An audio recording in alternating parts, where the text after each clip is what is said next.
America, our freedoms are at stake. You know, we can all try to pursue happiness, but if the government takes away your liberty, then there is no pursuit of happiness. And remember that if the government is able to take away your liberty, then the next thing it's going to be able to take away is your life. People don't care. You know, we're losing the country. Things are so bad now. The momentum is so strong, and we're like lemmings going off a cliff. I know we're all so busy in our routines and schedules, but I swear if you got online and you Googled NDAA, you might be surprised to what's really happening in this country. There is a liberty movement happening in America right now. There are people who are drawing lines in the sand. You're taking away our rights. These are our rights. How the hell are you taking them away? I didn't know you could do this. Aren't we supposed to have checks and balances? How's the government signing this executive order? How are they pushing this through? How's the Supreme Court ruling this? Like, it's not. Where's our balance of powers? We're not growing up in the same period of time that our grandparents did. You know, even our parents, they grew up in a different world. They had just beaten Hitler. America was prosperous. United Nations combat forces inside the United States, and the conversion of the United States into an asset for the United Nations. To begin with, I originally worked as an intelligence analyst in 1975 through to 1981, first with USAIX, Company D out of USAIX, Fort Huachuca, Arizona. From there moved on to 5th U.S. Army Intelligence Center, where I worked both as an intelligence analyst and as a counterintelligence coordinator. Later through the 80s, up until present time, I command two, both 2nd and 3rd OPFOR brigades, which are special warfare units that train U.S. military forces in foreign warfare and tactics. We're going to start out with the MJTF police and where it came from, what its original mission was, what its mission is now. Through a series of political actions that started around approximately March of 1989, the federal government extorted resources from most of the states, in fact all 50 states simultaneously, within a 2-week period, passing laws in every state authorizing the use of federal funding to convert local and state forces into national police forces. The MJTF Police Multi-Jurisdictional Task Force is in virtually every state of the Union of the United States at this time. Its primary mission is house-to-house search and seizure, separation and categorization of men, women, and children in large numbers, the transfer to detention facilities, and the use of those facilities for interrogation purposes. The MJTF are regular National Guard, local law enforcement, and street gangs converted to National Police Services. Remember that this was originally organized under George Herbert Walker Bush.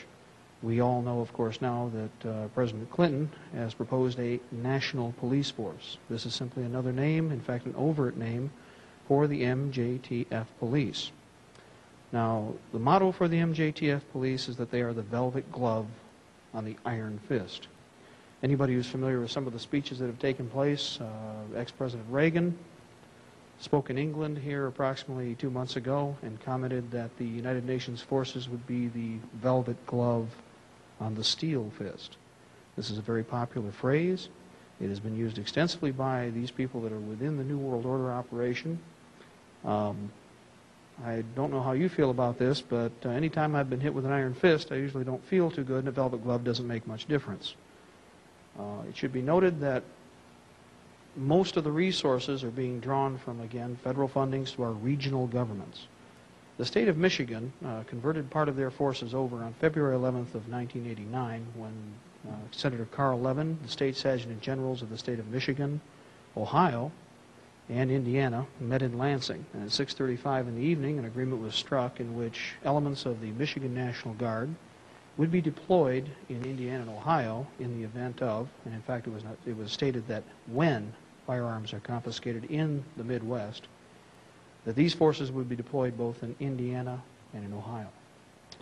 Indiana and Ohio would then provide 50% of its Guard forces to police the Michigan area under the MJTF police guidelines. Approximately 3 months after the arrangement was made through the Department of Defense in conjunction with other agencies, some of them unknown at this time, the state of Indiana backed out of the agreement. When this took place, the federal government, through a series of funding coordinations, withdrew resources from the state of Indiana. They had to restructure part of their guard mechanism, and in the process were able to maintain a good portion of their original integrity concerning their preparedness strength for guard forces. 3 battalions had to be restructured at that time. Now, the MJTF police are supplied and supported through strategic reserve aircraft that have been transferred to their resource. They will convert almost all of the existing local police agencies to national police forces after they've rifted personnel that they do not consider trustworthy. And they will also incorporate street gangs. Now, if anybody has seen the guidelines, and we have copies of both, the original stated that house-to-house search and seizures would be performed by military, law enforcement, and civilian personnel. Now, we all know who the military are. That's anybody in a green uniform or a blue uniform with the Army, Navy, Air Force, Marines, Coast Guard. We understand that those would be people in the National Guard, Reserve, and active military forces.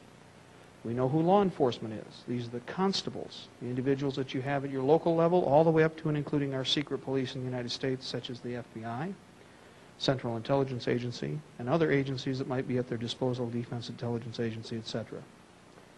Who are the civilians that were going to come into your home? I don't recall there being any guidelines for that in the Constitution. If anybody has listened to National Public Radio, you will note that on several different occasions, specifically the 10th month of 1992, it was announced, and in fact there was a 1-hour special program on National Public Radio about converting the street gangs to law enforcement agencies. We had been talking about this for years prior to its action. We knew that there were preparatory activities taking place. But through these activities, a truce was signed by most of the large gangs in the city of Los Angeles. At the time, there were negotiations in process in Chicago, and this was also taking place in New York. Since the initial actions, a full agreement has been signed in Los Angeles, and both the Crips and the Bloods are now being trained, equipped, and uniformed with federal funding through California. Chicago has finalized this agreement last week. New York is in the process of doing so sometimes in the next few weeks, and we can assume that they will do this very quickly. These forces will be the cannon fodder, the Schützenhaupttalung. Their mission is to be the forefront, the master forces to come through the door. Remember that the average federal agent makes anywhere from $47,000 to $57,000 a year. He's more or less looking at his pension. He's not concerned with risking his life, especially if he can find someone to throw in front of him as a sandbag. That's the mission of these group forces that are being organized. Since last I spoke, probably the best example, I'm sure that everybody listening here has heard about Waco, Texas. These forces that were on the ground, to give you the best example, were not effective fighting forces. When you retreat and leave wounded and dead lying on the ground, that's called a rout. That's not a retreat. And this is symptomatic of professional forces that are there for the money. On the other hand, if you use the old medieval pillage principle, and you have a profit mechanism set up in which you are allowed to confiscate properties, cars, jewelry, furniture, the neighbor's wife, whatever, then you're highly motivated to go through that door. And especially if you've been doing it illegally for an extensive period of time, and all of a sudden are given the opportunity to be legitimized. Remember, why let the street gang situation foster or flourish the way it did? We had more than the capability to restrict the street gangs at the time when they came about. Most assuredly, we had the capacity to restrict them in any way that we wish to. However, by allowing the street gangs to flourish, you create regimentation. Then, the strong come to the top. These are your NCOs and leaders. And when you are finished, you simply put them in uniform, and you have an organized military force at your disposal.